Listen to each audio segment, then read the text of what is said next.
соседа вышли проверить лазерным, скажем так, термометром погоду. Вот на бетон 66 градусов под солнцем. Посмотрим теперь машину.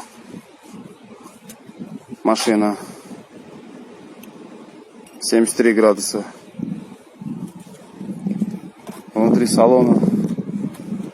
салона на любую деталь. Вот. 60 градусов внутри салона. 60. Еще раз. Машина темный цвет. 71. Белый цвет. 55. 71, 55, 56 градусов.